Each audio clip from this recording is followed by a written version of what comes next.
వారికి ధన్యవాదములు. ఇక్కడ వచ్చిన నా మిత్రులందరికీ తెలంగాణ విప్లవాభివందనాలు. మనం ఏదైతే తెలంగాణ అనుకున్నామో కానీ అది జరగలేదు, ఇప్పటి వరకు జరగలేదు. అనేక మంది త్యాగాలతో కూడుకున్న తెలంగాణ కేవలం కల్వకుంట్ల చంద్రశేఖరరావు గారికి అంకితమైంది. దీన్ని మేము చాలా బాధపడుతున్నాం. మనం ఏదనుకున్నాం, విద్య కావాలనుకున్నాం. విద్య ఎవరికి అందుబాటులో తేలే. ఎందుకంటే అన్ని ప్రైవేట్ కాలేజీలు, ప్రైవేట్ స్కూళ్ళు, ప్రైవేట్ పరం చేసిండు. దాంట్లో ఎస్సీ ఎస్టీ బీసీ మైనార్టీ వర్గాల మహిళలకు విద్య అందలేదు. దాంట్లో కూడా చాలా బాధాకరంగా ఉంది. ఎందుకంటే మనము మొదట సావిత్రిబాయి పూలే మహిళలకు విద్య ఉంటేనే విముక్తి జరుగుతుందని చెప్పడం జరిగింది. కానీ అలాంటి విముక్తి కోసం పోరాడాల్సిన తెలంగాణలో మొత్తం నిర్వీర్యం చేసిండు. అట్లాగే వైద్యం అంటే మనిషి బతుకుతేనే కదా, ఆరోగ్యంగా ఉంటేనే కదా వైద్యం కల్పించాలి. కానీ మొత్తము ప్రైవేటు హాస్పిటళ్ళకు అప్పచెప్పడం జరిగింది.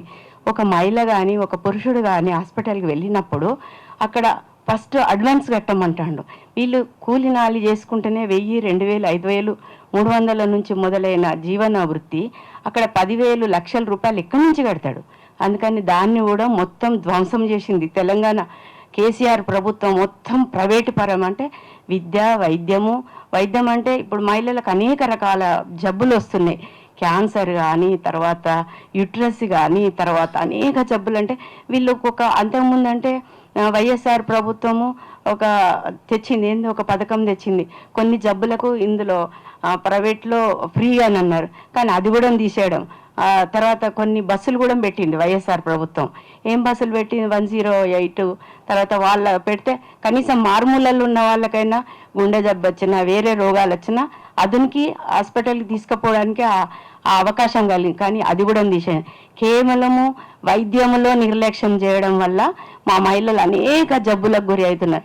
తర్వాత విద్యలో కూడా నిర్లక్ష్యం చేయడం వల్ల స్త్రీల విద్య అభివృద్ధి జరగలేదు. అందుకని స్త్రీ అభివృద్ధి కోసం ప్రైవేట్ స్కూళ్ళు కాకుండా గవర్నమెంట్ స్కూళ్ళు, గవర్నమెంట్ కాలేజీలు, గవర్నమెంట్ విద్యాలయాలు, తర్వాత గురుకులాలు అన్నీ ప్రైవేట్ చేయాలి. కానీ వాళ్ళు చేయాలి. ఇప్పుడు మాత్రం కాంగ్రెస్ ప్రభుత్వం అవన్నీ చేయాల్సిందే. అది గతం అయిపోయింది. ప్రస్తుతంలో మా కాంగ్రెస్ ప్రభుత్వం ఉన్నదానిక దయచేసి ఇవన్నీ దృష్టిలో పెట్టుకొని మహిళలకు ఏదైతే అందించాలో విద్య, వైద్యము, తర్వాత ఉపాధి అని అంటే చిన్న చిన్న కుటీర పరిశ్రమలు పెట్టాలి. కానీ ఆ పరిశ్రమలు ఆ తెలంగాణ ప్రభుత్వం వచ్చినాక మా మహిళలు అందరూ హ్యాపీగా జీవిస్తామని అనేక మంది మహిళలు రోడ్ల మీదకి వచ్చి ధర్నాలు, రాస్తారోకలు, నేను సైతం కూడా జైల్లోకి పోవడం, కేసులు ఇప్పటి వరకు కూడా కేసులు ఉన్నాయి. కానీ అవి కొట్టేయడం జరగలేదు. సరే, పోరాడితే పోయేది ఏమీ లేదు, బానిస సంఖ్యలు తప్ప ఉండని ఇంకా 100 కేసులు పెట్టుకొని. కానీ ఇప్పుడు మేము ఒకటే అంటున్నాం, ఇప్పుడు మహిళా రిజర్వేషన్ అని మోదీ ప్రభుత్వం చెప్పింది. అది ఎవరి కోసం మహిళా రిజర్వేషన్? అది ఉన్నత వర్గాల కోసమే. ఎస్సీ ఎస్టీ బీసీ మైనార్టీ వర్గాల కోసం ఏమన్నా రిజర్వేషన్ కల్పించిందా? కుల గణన చేసిండ్రా?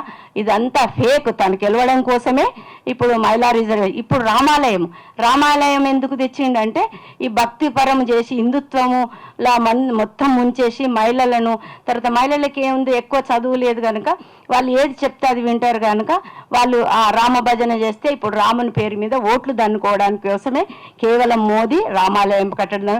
అట్లాగే లాస్ట్ పాయింట్ ఏంటంటే ఇప్పుడు లిక్కర్ దందా చేసిండ్రు ఎవరు? కేసీఆర్. లిక్కర్ దందా వాళ్ళు ఎవరికి ప్రయోగమైంది? గ్రామీణ ప్రాంతాలలో అనేక మంది తాగి పిల్లలు, కుటుంబాలు చిద్దవందనం కావడం. తర్వాత అట్లాగే మహిళలు విడోస్ అయినరు. ఎంతమంది మహిళలు అంటే 20 ఏళ్ళ మహిళలు, 30 ఏళ్ళ మహిళలు, 35 ఏళ్ళ మహిళలు. అంటే కేవలం తన లిక్కర్ వ్యాపారం వల్ల రోజు కోట్ల రూపాయలు దండుకున్నాడు. కానీ అది ఎవరి కోసం ఉపయోగపడ్డది? కల్వకుంట్ల చంద్రశేఖరరావు కుటుంబానికి మాత్రమే ఉపయోగపడ్డది. పేద బడుగు బలహీన వర్గాలకు, ఎస్సీ ఎస్టీ బీసీ మైనార్టీ వర్గాలకు ఉపయోగపడలేదు. దయచేసి రేవంత్ గారి ప్రభుత్వం ఇవన్నిటిని దృష్టిలో పెట్టుకొని మహిళలకు లిక్కర్ బంద్ చేయాలి. ప్రభుత్వం లిక్కర్ను తగ్గిస్తా అన్నది తగ్గించలేదు.